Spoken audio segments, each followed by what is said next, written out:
15-минутна блокада пред влезот на скопската депонија Дрисла. Екоактивистите побара од институциите смена на правилникот за извршување на инспекцијски надзор, усогласувајќи го со ЕУ нормативата. Побараа во најбрз можен рок да се донесат правилници за индустријски емисии и воведување на најдобри производствени пракси за тој сектор. Според екоактивистот Тони Никушевски, Дрисла е една од најголемите критични места во Скопје и Македонија кога станува збор за загадувањето. Драги Змијанац од медијаше пред новинарите праша што се гори во печките на Дрисла, односно што се складира, каков отпад и кој е третманот на тој отпад. На протестот пред депонијата беше присутен и Џафери од татовската организација Екогерила.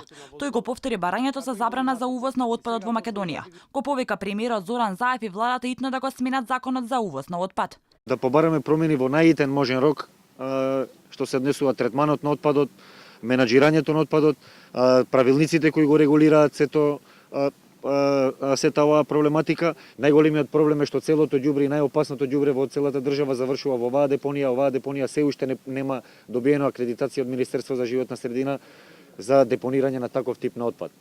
Сериозни сомневања за согорување на медицински отпад во Дрисла беа без соодветни стандарди е една од причините за загадувањето на воздухот. Како и во минатото. И сега постои лавиринт на транспарентност за тоа каков отпад на вистина се увезува од странство и се согорува во Македонија. Дали се запазуваат законите и стандардите согласно европските регулативи? Дали се увезува отпад од други земји и дали се декларираат тој отпад како отпад, каде се складира и гори во Дрисла? Екоактивистот Марија Ненов од Движење за чист воздух нагласи дека доколку не се решат овие прашања, сериозно не се разгледаат за 15 денови, ќе се организира помасовен протест со вклучување и на населението. Исто така рече тој, сакаат да дадат јасна порака до политичарите дека не им веруваат. Се повеќе веруваме дека се нивна меченост во овој бизнис, затоа што загадувањето е бизнис, а се помалку веруваме во нивната неспособност да го решат ова. Господа политичари, и чистите си го вашето ѓубре затоа што пред избори ќе ве поклопи.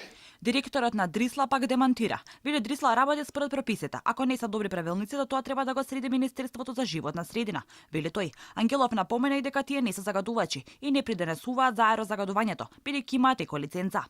Што се однесува до нивните барања, мислам дека околу правилниците тоа е работа која треба да направи Министерството за животна средина и просторно планирање и ние ќе ги почитуваме тие правилници нормално.